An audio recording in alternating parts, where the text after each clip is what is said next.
Welcome to the Embodiment podcast. This show is for you if you see the body as more than a brain taxi. It's for people interested in coming home to the body as a holistic aspect of who we are and how we live. Episodes contain practical tips, exercises you can take away, and interviews with embodiment specialists from around the world. I'm your host, Mark Walsh. On the show today, Carl Rabke. So Carl comes from background in Feldenkrais, instruction integration, which is Rolfing. He's also trained in various other modalities I can see here. And he runs a podcast, actually. One of my favorite podcasts. There's another embodiment podcast out there, which I'm sure he'll plug later. That's cool.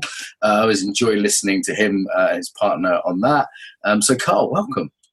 Thank you, Mark. It's so good to be here. Where are you today in the world? I am in Salt Lake City, Utah. Beautiful spring morning here. Beautiful. Okay, I'm in Brighton. It's a kind of slightly grey afternoon now, but it's been spring-like up until recently.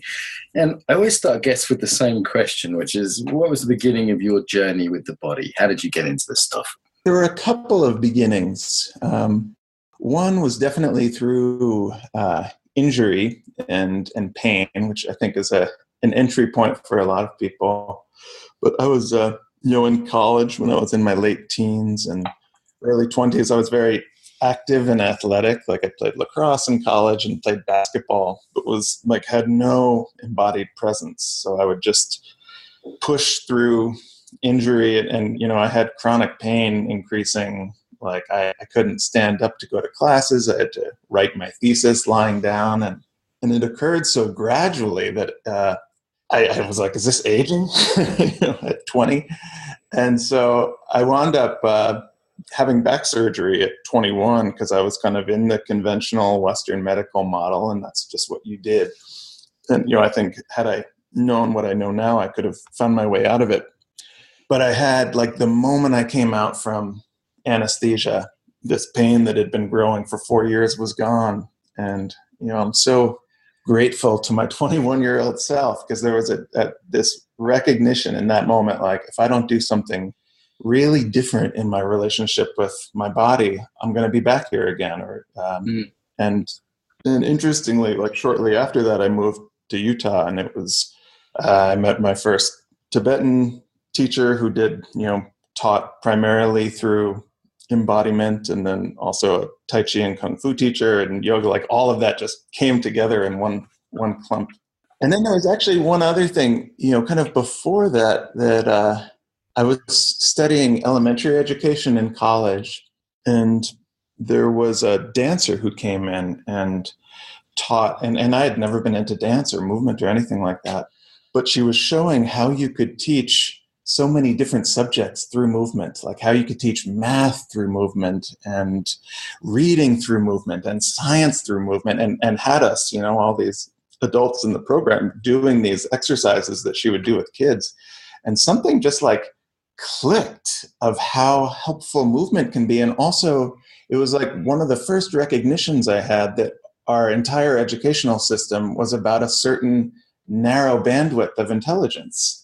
And that sparked me I wrote my thesis on the benefits of creative dance in the elementary classroom, which was like surprising to me. Like, why am I writing a thesis on dance? I've never danced. I don't, but something in that like ignited the intelligence of the body in support of learning. Okay. And in terms of kind of becoming interested in the kind of professional areas here, like something like Feldenkrais training or Russel Delman's work, I know you're into, we had on the show. I think he's the most popular podcast, actually, if not one of them.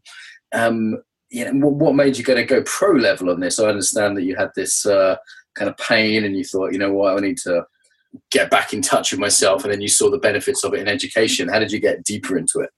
Yeah. Well, I actually remember there was a certain point where I was considering I was going to apply for the contemplative psychotherapy program at Naropa or start going, and I was like at this fork in the road. Do I want to go into more of the psychology, or do I want to go more into the embodiment and somatics? And I was like, well, let me go embodiment because, worst case scenario, I'll age well. And so I went to massage school, and then from there did structural integration training, and then out of that, the Feldenkrais. And then, several years after, people, when we were doing and my wife and I did our Feldenkrais training together, and people would always say like, "Oh, you're Buddhist and you do Feldenkrais, you must know Russell." And it was years of hearing this, and then finally we met Russell, and there was just a great connection. And I so value the integration piece that Russell brings of, a long Dharma practice and the Feldenkrais and the, intelligence and brilliance of focusing kind of inner work.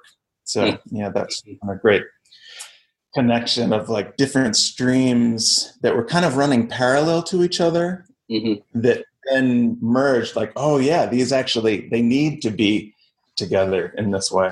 Yeah, Russell, I really enjoyed having him on the show, and integration's my big thing, because there's all these great disciplines out there, and partly for me it's like, how do they fit together, how do they inform each other? I was in a Alexander technique workshop this morning, and the teachers were talking about the mind, and as a sort of Buddhist it was like pretty crude what was being said, and I just kind of thought, okay, if these guys had a basic kind of Buddhist education, they'd be able to really upgrade what they're doing here while they're talking about the mind. Although the body work they were doing was really high level. And it just seems to me now that there's this possibility of integration of things like psychotherapy. We had a Mariana Kaplan talk about yoga and psychotherapy and how they're really just starting to meet. Places like Naropa, places like Ezelan have set the seeds there. And it seems like now there are a few people who are actually going, okay, how do these things fit together? Yeah. I mean, I think it's a big, it's such a gift in these times to have, these Eastern traditions and then these Western traditions and the whole somatics and embodiment movement. It's almost like, every time in terms of Buddhism, like every time the Dharma goes to a different place, like whether to Japan or Tibet, it unfolds in a different way and it's kind of reborn. And I think embodiment is a big piece of what's happening. Embodiment, psychotherapy, and developmental theory, all of those are a big part of how the Dharma is unfolding and changing in the West. Yeah, just for listeners, Dharma, kind of Buddhist practice, basically. Yeah. Sort of more secular. Some people say they're Dharma practitioners, not Buddhists. It's sort of more like a secular Buddhist. Okay, so you also, like me, kind of stuck on this word embodiment. In terms of your podcast, for example. And sometimes people ask me, they say, why did you use this word and not body-mind or somatics or other things that are out there? So what led you to go with the word embodiment?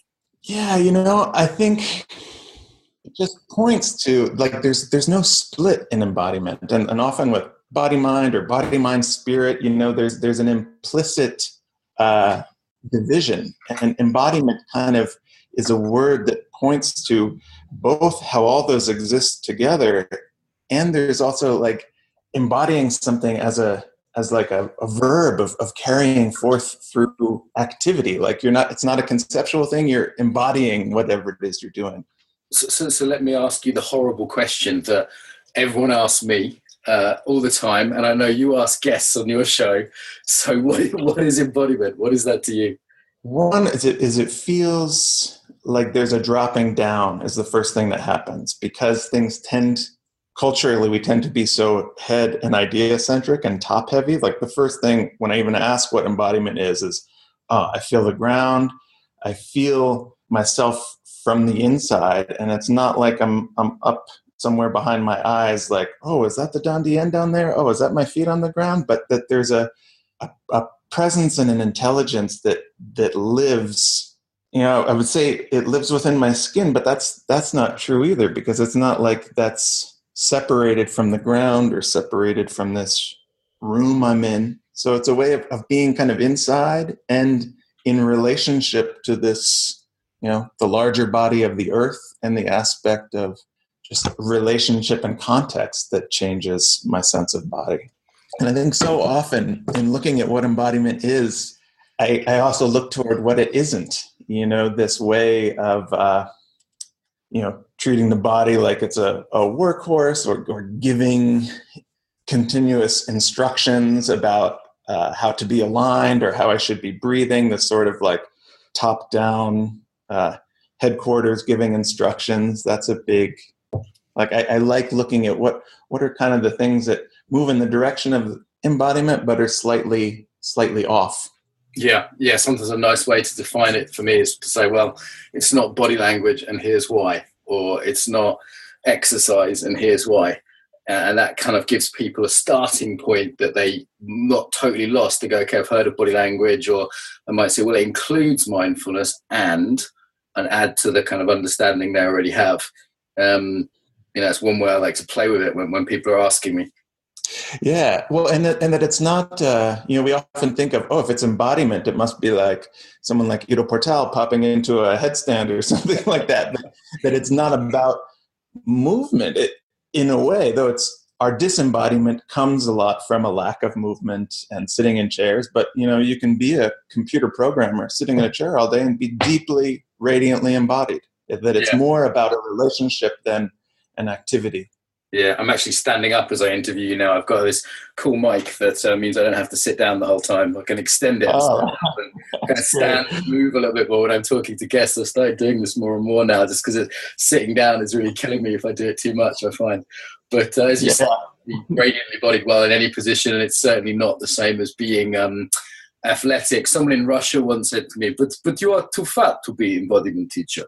And I'm not even that fat, but I was a little bit like, even if I was, it's like, what the hell, like they hadn't really got the main concept. They thought I had to have a six-pack.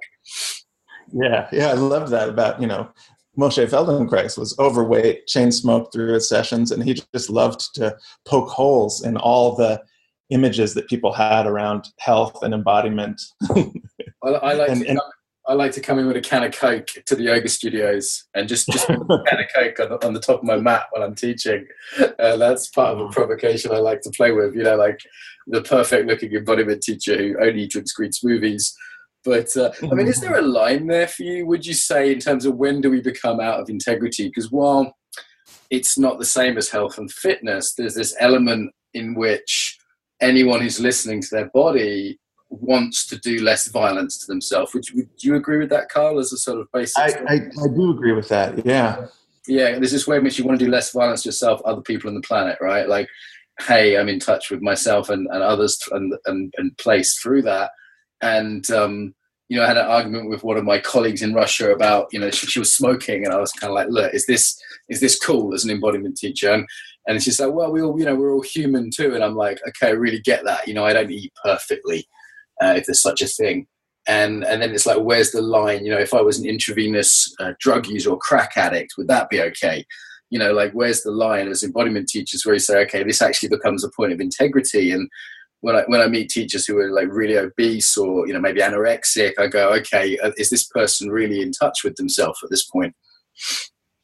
Yeah. It also, when you say that, it reminds me of a story that Russell told of his first training with Moshe Feldenkrais, and he was vegan and doing lots of yoga, and he said, by the end of the first year, he was smoking cigarettes and eating meat and felt so much healthier because he had gotten out of the restrictive box of what he thought he should. And of course, he didn't continue on in that way, but there's a way that health is so connected to our compulsions, and you can be just as rigid as a vegan in any kind of activity.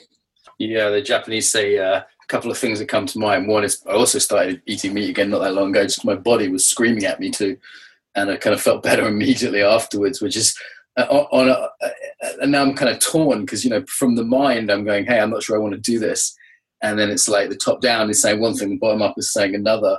And then there's also that fish don't swim in water that's too pure. Like I like to smoke one cigarette a year with the Russians when I'm out there, just to kind of remind myself that this is a choice and this is okay. And it's perhaps not so healthy or embodied to be imposing things from the mind. I can't eat this, I can't eat that from the mind. And again, there are, maybe hard lines here, like as an alcoholic in recovery, I don't drink, there are maybe hard lines too for some people with different institutions. But I think there's something about loosening up a little bit around this rather than being too holier than thou. But I'm just in this, and it's a genuine question. It's a genuine question, Carl. Like, where's the line? not for me to judge in anyone else. That's more just for me to kind of think about in myself. Like, where do I cross an integrity line in terms of health practices, for example? Yeah.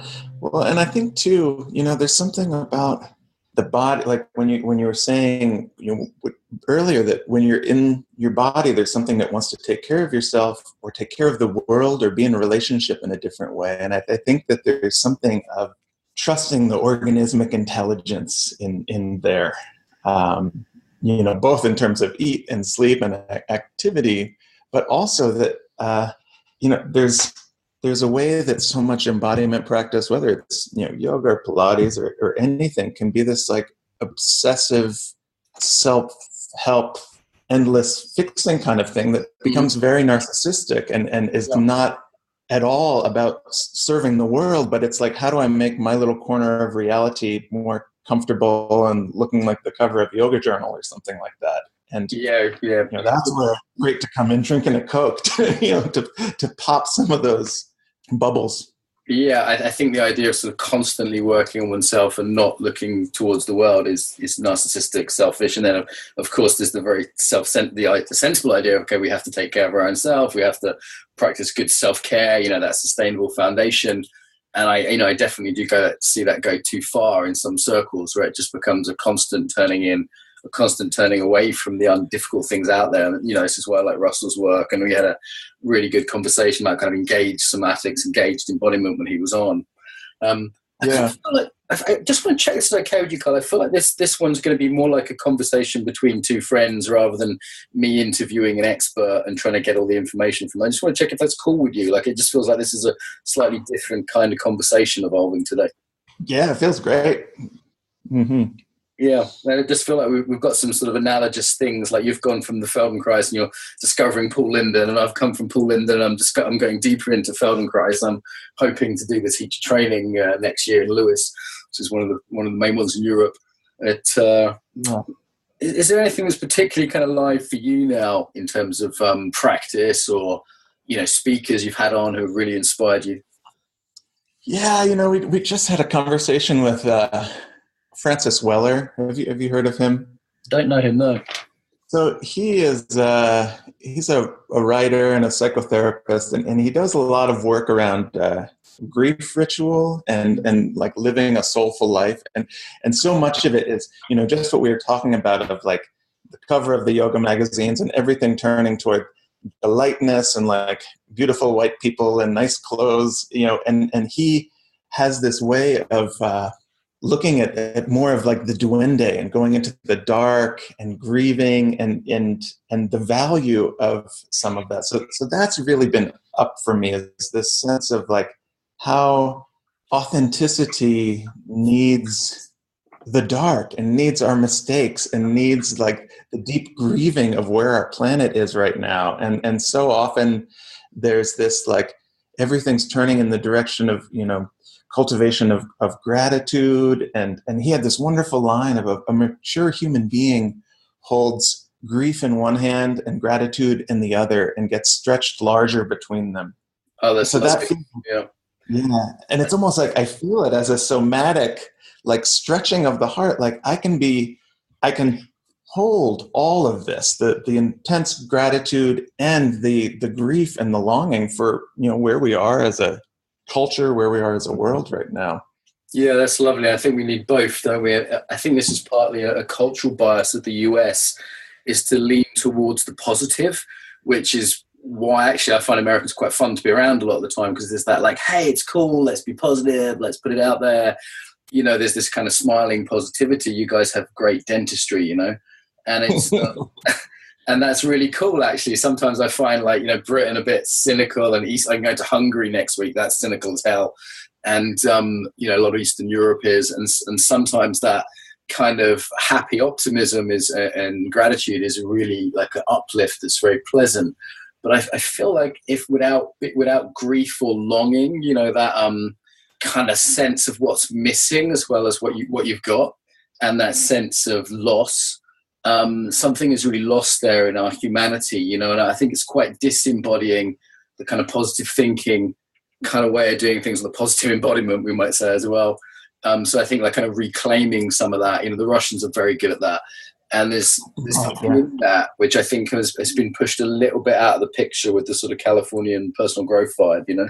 Well, one thing I loved as a subject jump is your post you made on Facebook about the lack of men in embodiment, and I'd love to shoot on that a little bit and see what your sense is of that, and how to bring men into this realm.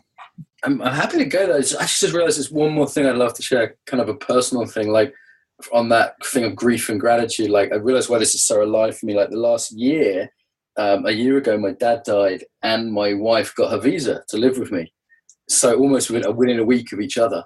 And my wife and I celebrated our year anniversary, and I just scattered my dad's ashes after a year as a sort of second funeral, which was to help my sister mostly. And it was a really weird year because I spent half of me the entire year was just being like, this is amazing. I'm so grateful to be with the woman I love.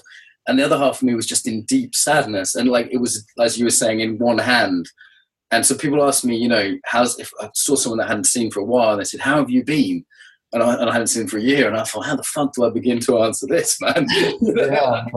Like, what am I going to tell them? The best of times, the worst of times, or something, you know? But I felt like I genuinely was able to hold those two things the last year. And it just felt like a huge growth. And both sides were very beautiful and very positive and very much part of life. You know, I don't want to push either side away. Well, and it seems like going deeply into either supports going deeply into the other. Like, I forget the line, but there's a Rumi line of like, our joy can only fill the hole that grief has carved out. That the more we go free into that loss, then we can actually be touched by the gratitude of the other side. Damn, you're romancing me with this poetry, brother. That's that's good. You're hitting me with some good ones today. So let's talk men then. So I think we've both commented on, you know, the training I was in today, there was 9 women and me. I was a participant. I've been on yoga courses with, you know, maybe 10, 20% men. I've been on dance courses where I was the only straight man. In the martial arts, I was training martial arts. On Sunday night, that was a bit different. That was more men.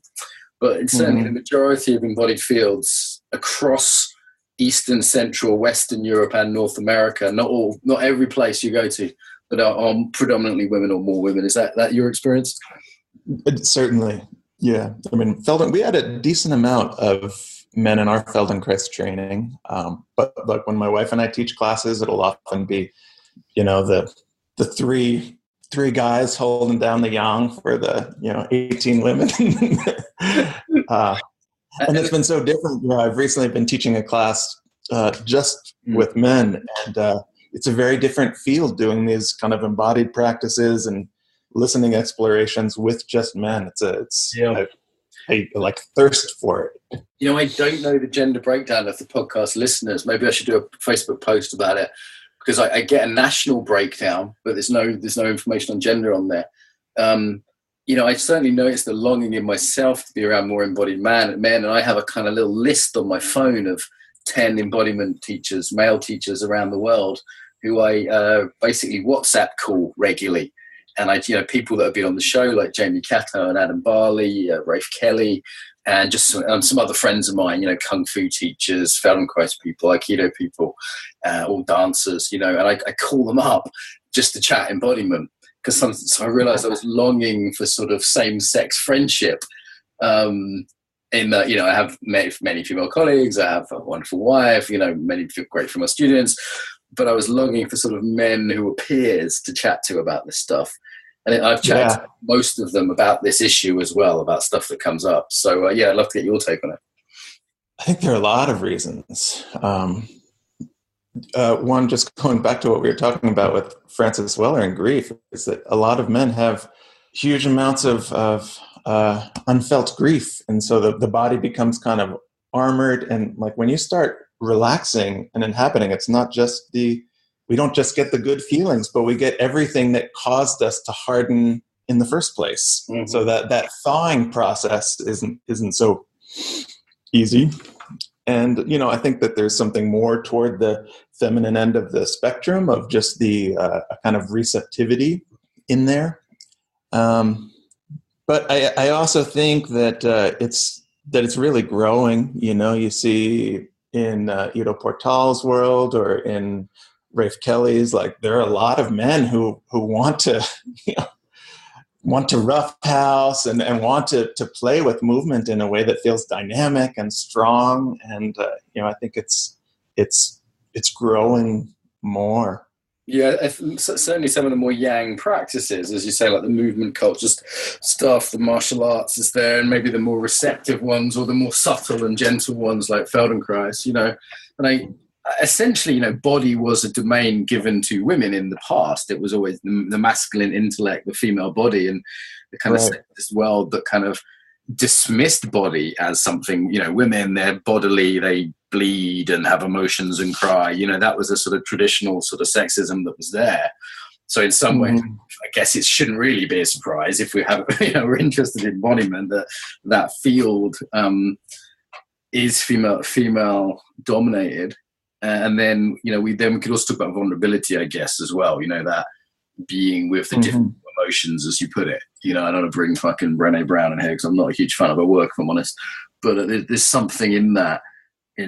There is a sort of global kind of male culture which says, don't feel, be a tough guy. And and then there's the swing away from that, which says, okay, that's just toxic masculinity, which is a term I hate, and says, actually you should be super soft and sensitive, which actually rejects what were traditional masculine values. And then I think, which is not that appealing. And then there's a third stage, which I'm most interested in, which is like, okay, how do we do both? How do we do the courage and the fierceness and the protectiveness and those traditional quote unquote masculine values, but at a higher level, which includes kindness and sensitivity and emotion? Like that's what's most interesting to me, but that's pretty sophisticated, right? Yeah. I mean, that's one of the things that I don't resonate with all this stuff, but I remember back just as I was getting into embodiment practices, I was doing a lot of work with Deida. And his kind of looking at these three stages of, the dominant masculine and submissive feminine, and then the middle stage where the men, learn to ecstatic dance and the women take on careers, and that third stage of integrating the energies from each of them, but also recognizing like that if I'm a man and I have this kind of, I feel at home in my masculinity and have that aspect of embodiment and receptivity. I think it's really important. And I also think it's so, like, one of the things we've been doing in this men's class is looking at those 4 Jungian archetypes of king, warrior, magician, lover, and really looking at those from an embodied perspective. Like, what's the gesture when you're embodying king or warrior, or what is it when you're embodying those like shadow, either the dissipated or the extreme end of the poles? And that's one of the things I love about embodiment, and is that it's unmistakable. Like when you see someone walk in and they're walking in as king, it's like, no doubt about it. Well, I think it's 2 things. One, you can identify it very easily.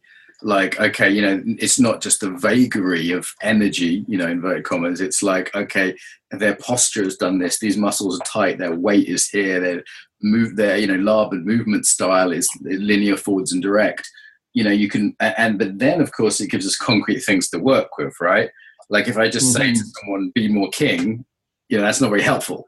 Or be not very helpful. But if I say, okay, here's warrior pose from yoga, here's a martial art you could practice, here's a way of walking down the street, here's 3 things you can go away and practice to work on to embody this, and a way of shifting in, long term, and a way of shifting into it short term, all of a sudden it's real, it's practical.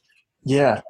And I like, I do a lot of, some of the things that Paul and that you do of like the partner practices, and because we can feel so easily like beyond the idea of it, like, oh, when I do this, someone pushes me and I fall over. Oh, when I imagine this, someone pushes me and boom, I have root and ground. And I think those are so helpful too, because there's so much information out there, and that sort of like embodied knowing it's tangible and unmistakable. Yeah, well, I know Diane and the integral movement that she's very connected to, and I think we need to move away in embodiment from either fundamentalism, which is the kind of, Feldenkrais is better than Alexander, or Alexander's better than, whatever, structural integration, or the kind of pluralism of it's all good, baby. Because the first is unsustainable because it's fascist and, there's too much good stuff out there that everyone's got part of the picture. And the pluralism isn't sustainable because there's too much stuff out there. Like, it's just not really cool to say, well, different things work for different people. I'm like, well, that's true, but who and when? What's going to work for my sister who's deep in grief? What's going to work for my wife who's trying to transition this way or that way? Do you know what I mean? What's for me right now? I feel like things that have tests, things that have standards, or things that we can really empirically look at. That's one of the I've liked about Feldenkrais. I didn't see it incompatible with that. It'd be like, well, even if it's just physical things, it's like, I used to be able to turn around and see that wall, and now I can turn around the whole 90-degree wall and see that wall. That's incredible. Yeah, I think that's a big, we have this other couple, and she's an acupuncturist, and he's a martial arts and kung fu teacher. And every time we get together, it's like this ongoing conversation of the necessity and challenges of patriarchy, a lot of how these systems came down, and the how much hierarchy do we need? How much container do we need so that something actually gets cooked and transformed? And when does that become, the guru worship, or just this sort of top-down thing? And I think it's a really powerful question, because there is something about containers, like a method like the Feldenkrais technique, or Alexander, or, traditions like Aikido, that holding to the tradition maintains the integrity over generations. And how to, I think, as both of us are in this role of kind of synthesizing and getting to, all right, how do I take the essence of this and the essence of this without letting it just dissipate, which also, it's a big, not just American, but modern thing of taking little pieces of things, putting a trademark on it, and creating your own method, and how to veer away from that, but also not be stuck in fundamentalism around particular methods. Though interestingly, I've seen far more narrative from the States around stuff around lineage and tradition, and a kind of obsession with that from the States, combined with that, kind of trademarking things, or putting a label on things, making things into a brand, which is kind of less European. We just interviewed someone from France, and it's very hard to think of a system that's come from France, a somatic system, or even Germany. Have there been any systems that have come from America? One or two. It's hard to go through an embodiment website without seeing all the copyright and trademark and those sort of symbols. And then sometimes I find, really, is another one, I've kind of refused to do that. I just think it's another one really necessary, But stuff that I've made, like embodied yoga principles, I say, look, it's just principles. I'm not putting a copyright on this. And I get why there can be valid reasons for doing that. But interestingly, I think there's also this other sense from the States of really a strong interest in lineage. And going, lots of people saying, I go to the source and this is the lineage. And most of that stuff's bullshit anyway, in terms of, say, yoga or martial arts. It's all pretty made up. It's not as old as most people think. It's something about a country that's quite young, wanting the authority of kind of supposedly ancient lineages. I see that everywhere, but actually I see it more in the States. Yeah, I see that too. And just seeing in whether it's martial arts or Buddhism, seeing the confusions and fucked up ththings that happen with lineage transmission.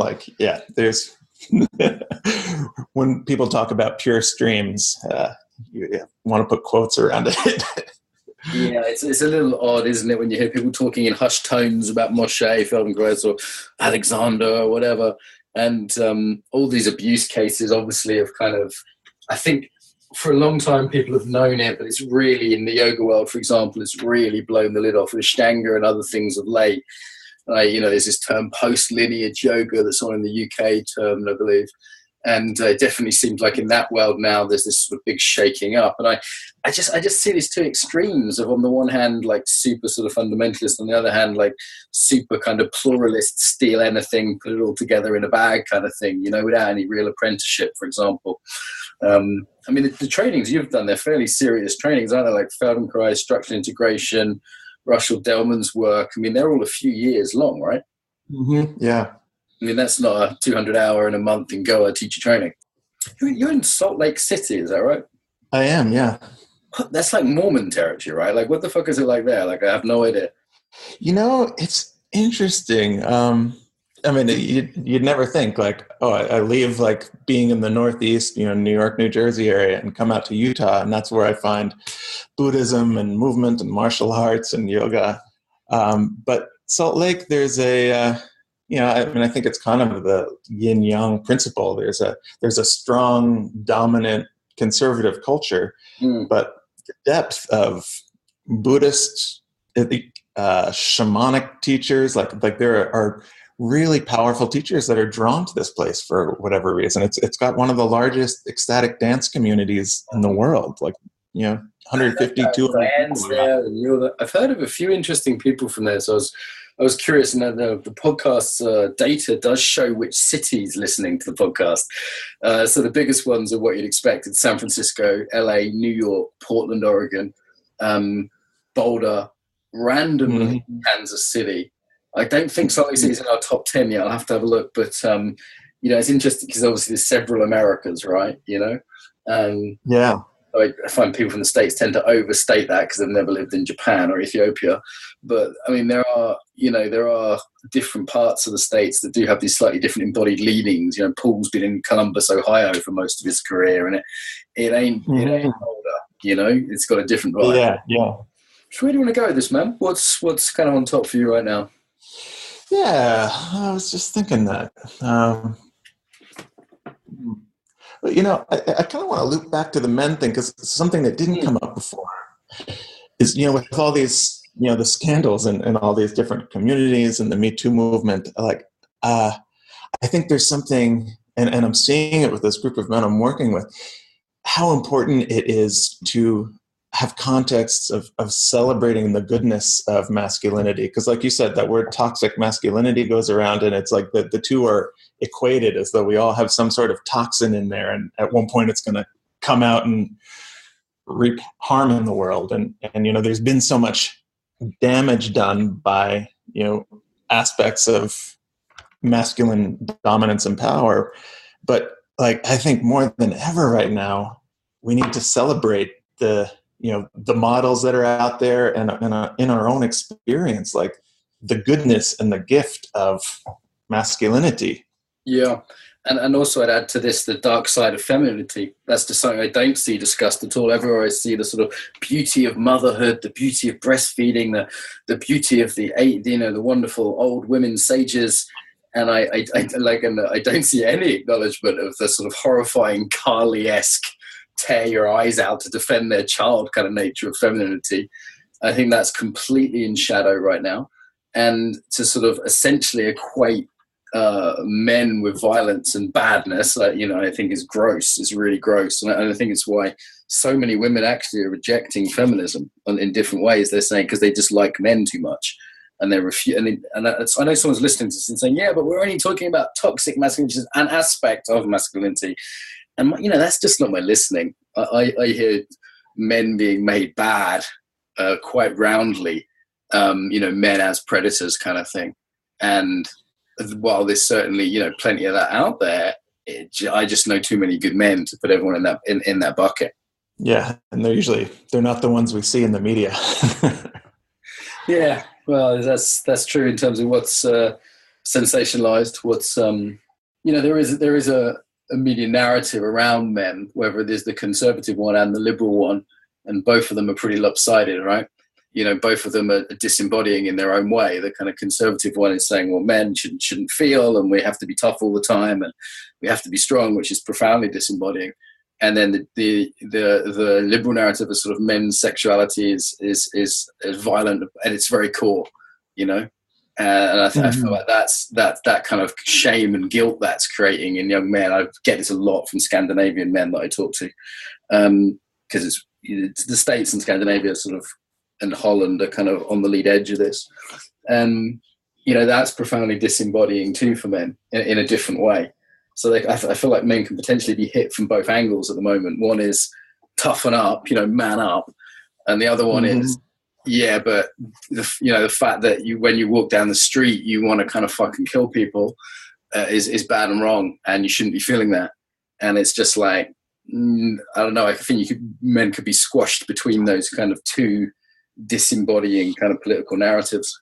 Yeah, and I see there's oftentimes when there's a squashing from both sides, it's just like there's a diminishment of life force, and men disappear into their phones or something, and like that internalize, oh, my life force is somehow dangerous to this world, so I better just keep it kind of tucked and toned down, and that's not serving anything.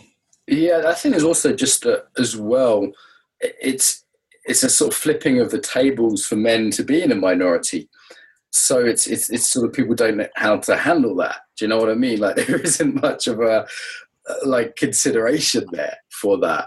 Like, for example, if there's only one woman in a martial arts class, what I've personally seen is a lot of consideration from the men about how they may have different concerns, and there may be certain things that don't apply or certain sensitivities, which is great. And if women out there have had different experiences, I'm sorry, that's not, I'm sure that happens as well. And as the sort of only guy in a yoga class, I'm not sure if there's that same consideration, right? Normally the boot's on the other foot. Normally it's the one woman in the boardroom, or the one woman in the House of Parliament or whatever. So maybe people are just sort of used to it being that way around. Yeah. I hear things of like, okay, how do we get more men into embodiment? And I hear other people say, no, it's not really a problem. What, if anything, could the kind of women involved do? And I think mostly I wouldn't want to put this on the women. I do occasionally hear sort of stuff in a yoga class, like, I don't know, I heard someone talking about your bra strap as if everyone had one, for example, in a yoga class, and just little things like that, but generally not so much. Is it just a sort of evolution of men? Is it the nature of the practices that a lot of them don't appeal to kind of like young men, for example? Though I know, like, for example, like competitive Brazilian Jiu-Jitsu, for example, or MMA is hugely popular amongst young men. Right, yeah. And that's why I do appreciate some of these, like what Rafe Kelly is doing, or movement culture, of like taking that sort of youthful energy that wants to go into MMA and jiu-jitsu, and then kind of like from that direction bringing it into, but it's pretty damn cool to just crawl, to be able to go down from sitting to standing. Like there's a lot in that. Yeah, I think I see a lot of potential in the movement culture. We have Joseph from Fighting Monkey and Rafe and Chandler, and I see a lot of potential in that movement because I feel like it's flashy enough to appeal to young people and young men who want challenges. They want to do the extreme challenges, and but it opens up potential for sort of connection with depth and connection with other human beings. If you're going to learn relationship skills, you could learn it through eye gazing and nonviolent communication, or you could learn it through roughhousing. Like, right, yeah. 18-year-old bloke, which is going to be most appealing?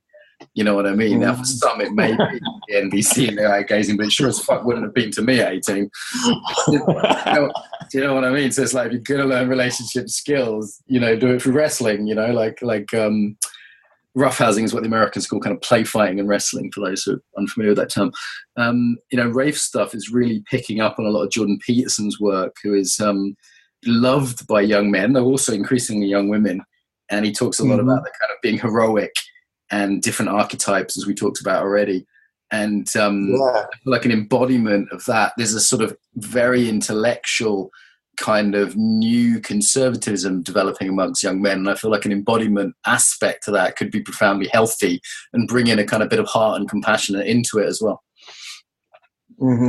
Yeah, and what I love about all these systems too is the emphasis on play. That it's that we learn when we're in a playful, and I think we can take our embodiment practices way too seriously in certain disciplines, and to have that, like, Feldenkrais often had, he had this great line of, this work is far too important to be taken seriously. That's a good line. Yeah. I feel like that's our fundamental way we learn. Loads of podcasts we've got on play already. Put up to Rachel Blackman and the stuff on improv with John Kramer, for example. We did one. And for me, like, my Aikido's got increasingly playful. And as it's got more playful, it's got more real. Like, years ago, it used to be this sort of Japanese martial arts fantasy. But like, I am a samurai. And of course, it's not very martial arts. No, it's actually not a very effective martial art in many ways, at the risk of upsetting some people out there. But I was in this fantasy world. And as I got more into play, it was actually much more real, much more in the moment. Yeah. I'm enjoying the kind of spaciousness of this call. Often on the podcast, I've come with a long agenda of things I really want to ask about. And I'd seen that a lot of your specialisms we'd already covered on other episodes. So if people are interested in Rolfing, they should look at Don Hanlon Johnson or Bibiana's. Feldenkrais have had several practitioners on talking about that. And I think it's created a little bit of space for us to just chat a little bit, Carl. Yeah, I like it too. It's nice to have, like, a little pause and then see what bubbles up next. For me, I've been trying to make, as a fellow podcaster, maybe we could talk about this, that I'm trying to make I am making the practice of the podcast an embodied practice, because I thought it was a bit ridiculous having kind of a heady practice of embodiment podcasting. In that there's this sort of listening and this asking authentic questions.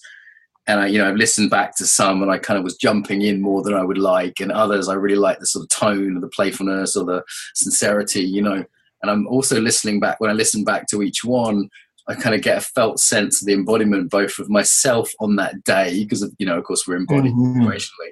Like today, I'm a little bit tired. I'm a little bit sad for some reason. My system's processing a lot of embodied work.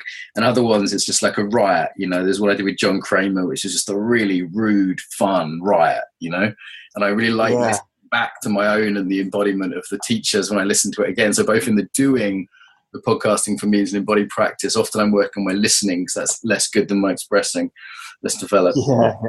How about for you? Is there an embodied practice in the actual podcasting? Yeah, a lot of it is how to keep, that this conversation is a living being. So it needs moments of listening and pausing and like, oh, I'm starting to say something I already know. So can I slow down and listen for like what's not known yet? And same thing. When like there are certain times when I feel a lot of enthusiasm and forward movement, or there's like so much that I want to pick a person's brain about.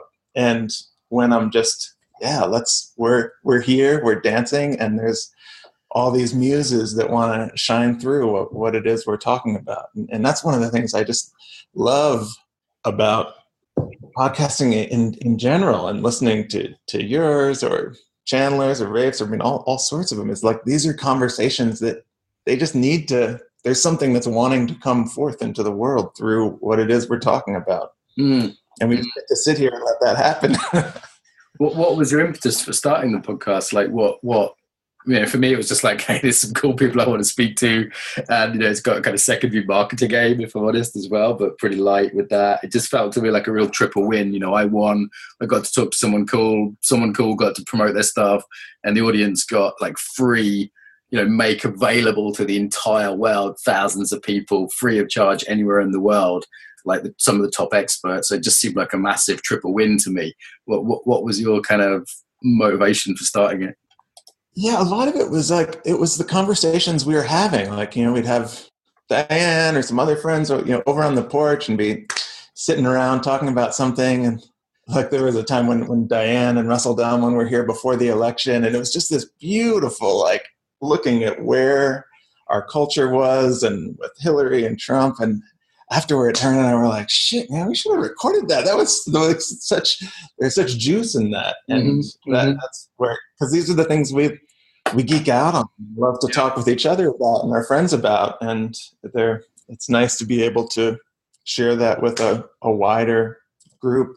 Yeah, I'll be talking to Jamie Cano or Adam Barley, and after sort of half an hour, I'll be thinking, shit, we could have easily had that as a podcast, Yeah. and there's other times with talking about things that are way too personal. I mean, there's, I think there's really room for, as someone who shares a lot, as you know, on social media, and I'm pretty open to the point of it getting me tribes of haters.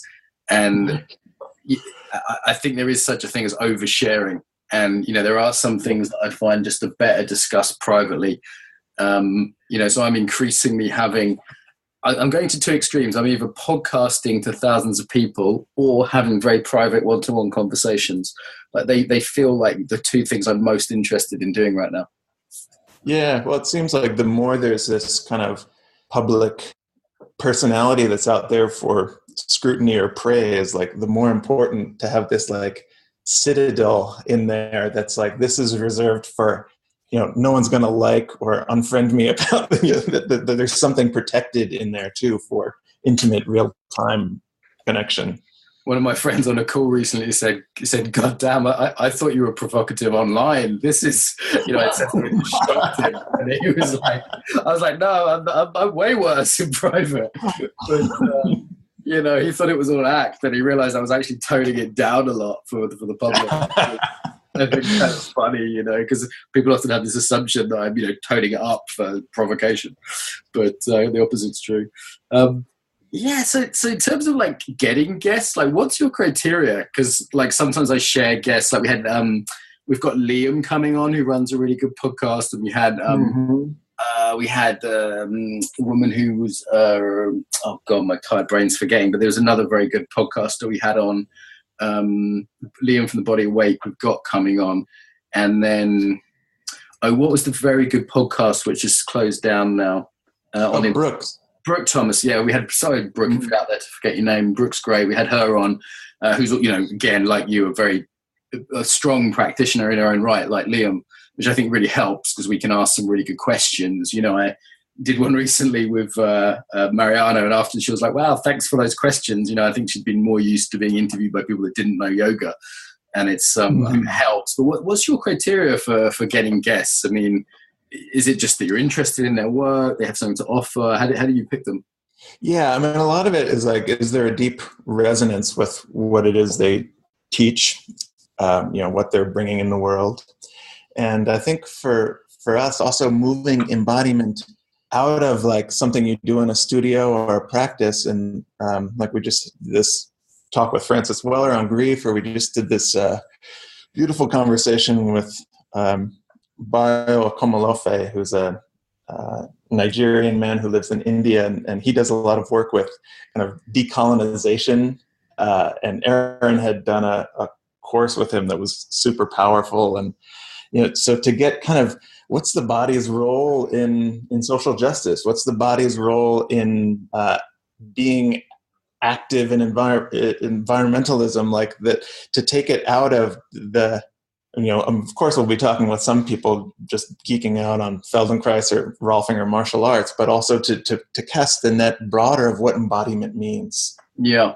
So you're trying to, for me, part of it is about reaching out to people who are on the edge of my understanding and world. Like the first few guests are often friends, then it grew to friends of friends, and now I'm reaching out to people, and often listen to other podcasts like you and think, oh, would that be a good guest to have on? I'm very happy to share any of my guests' contacts with you as well. And it's kind of like reaching out and trying to kind of, it's my own learning journey as much as anything. Like I got quite interested in Tantra this year, so I interviewed a bunch of Tantra teachers, and I didn't know much about it, but now I've sort of surveyed the scene a little bit, and I go, okay, I probably wouldn't have this one on, I would have this one on. So it's, for me, it's a learning method there.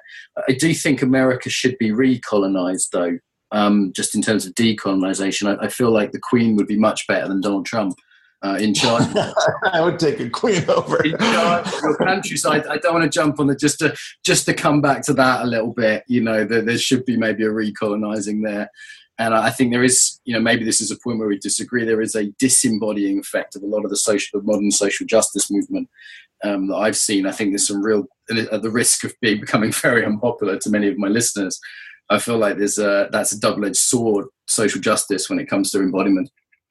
Yeah, well, I think there is a way to approach, like no one likes to be politically correct from a hedist point of view. That's why the conservatives, are so like bashing against it. But if social justice is coming from a felt relationship of the body and not like a reactive, I have this idea that I shouldn't say this and I can't use this word anymore, like that sucks. But if you're really in there and you're feeling injustice, like it's a relationship. It's like me and my left hand. If something was standing on it, I would want to do something about it, and it wouldn't be moved from like, oh, my left hand should be doing something else, or why is something it's so I think embodiment is a big piece that will help social justice. I think not have that kind of polarizing effect. Yeah, it can certainly help it be more self-regulated and more compelling and attractive in the sort of wider sense of the word.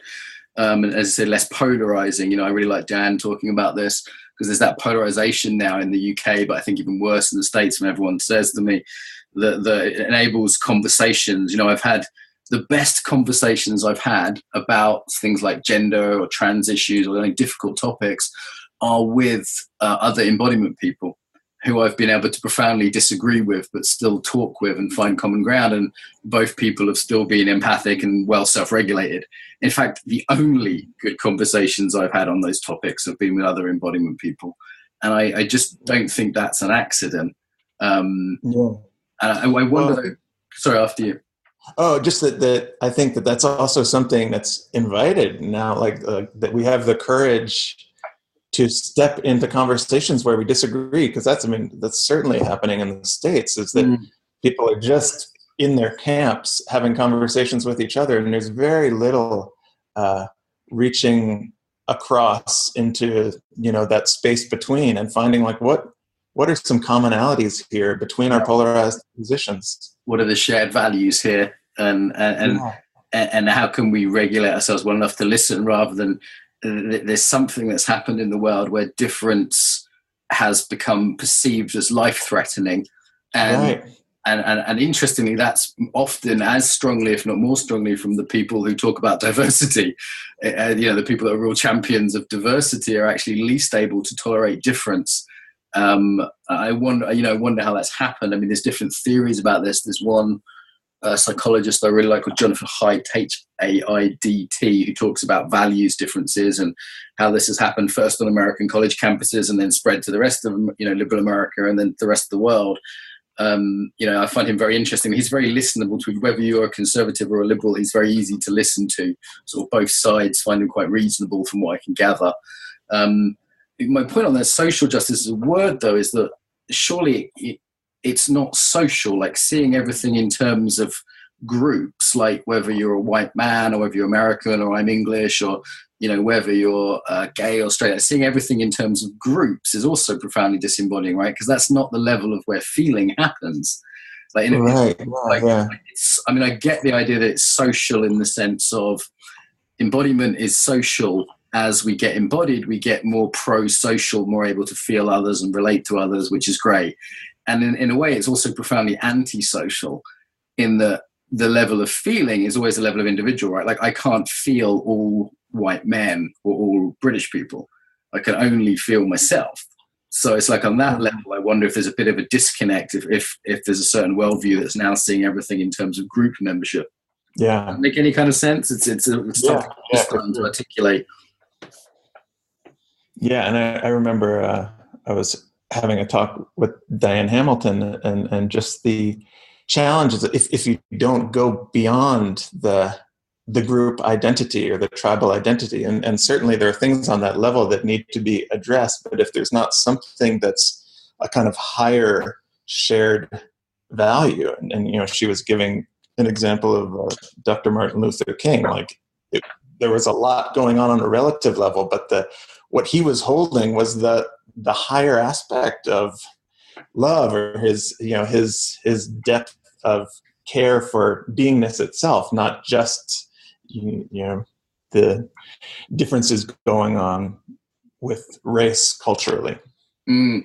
His whole thing was, not to be judged according to the color of your skin, but that seems to have been turned around in modern social justice context completely, right? That seems to have been utterly turned around in a way which I think he'd probably find quite repugnant. But maybe that's another conversation. There's also something about denying biology, like the sort of generally the left and the social justice world doesn't like biology. like it says gender different, gender, for example, is no longer determined by biology, or there's no biological difference in men and women. And you could argue about these things that no serious researcher really would. But there's something that it's very easy from going from denying biology to denying embodiment. That's quite an easy bridge to make. Yeah. Well, we're all well practiced at denying embodiment. That's one of the first skills I think we all learn. I mean, the conservatives deny biology too, don't they? They deny, like, hey, you're not feeling sexy right now, or, you're not feeling angry right now. You've got to push that down. There's a conservative denial of embodiment and emotion, but then there's this new one, which I'm only just starting to articulate this. So I hope listeners don't mind me taking airtime, thinking out loud here, as well. Anything else you really want to talk about before we wrap up? I'm looking at the clock and thinking we probably need to wrap up fairly soon. Is there anything that's kind of juicy for you right now? I feel like I want to give the mic back to you after thinking out loud for 10 minutes. Yeah, right now I feel kind of completion. It feels like it's I both feel a completion, and I want to do this again. It'd be fun to have a conversation either on or off the air, because it's offline, man. Send me your phone number. We'll WhatsApp chat, and we can have the secret man group. There is one woman. Brooke McNamara has been given secret entrance to the man group. But other than that, you're very welcome to join me and some of the other guys on that one. But making people's ears twitch up now. Like, what? There's a secret man group? I want to be part of it. Yes, there's a secret man group.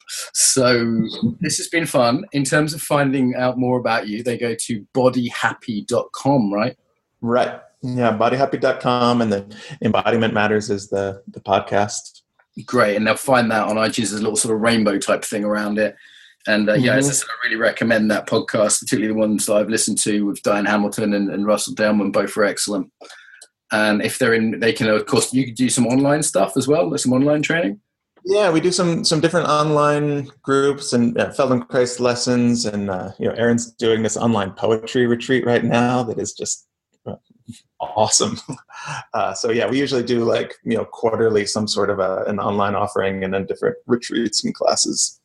Cool, Carl. It's been a pleasure. It's nice to start to get to know you in this space. I look forward to more. Yeah, likewise, Mark. It's been nice. I've been feeling kind of yearning for this conversation for a while, following each other. So it's fun to finally sit down and talk. I actually love the modern age. A lot of people bitch about the 21st century, but I love it. Like the fact that me and you can Facebook message each other and listen to each other's podcasts and reach out on Zoom. Do you know what I mean? It's the coolest thing ever. It's miraculous. Yeah. I mean, certainly there are ways that it goes in the other direction, but it's incredible that there can be this kind of cross-ocean communication. The gratitude as well as the grief of spending the last 90 minutes in an office when it's sunny outside. So this has just been great. So final message about the body for all our listeners, Carl. Well, I think just our relationship with our body, our embodiment, is an exact mirror of our relationship with the world. So it's worthy of our care and attention. Beautiful, Carl. Thank you very much. Yeah, thank you, Mark. If you enjoyed this episode, subscribe to get more. If you'd like to help us build the Embodied Tribe, leave a review on iTunes or share this on your social media. If you're interested in training globally, sign up to receive the newsletter at embodiedfacilitator.com. Until next time, welcome home to the body.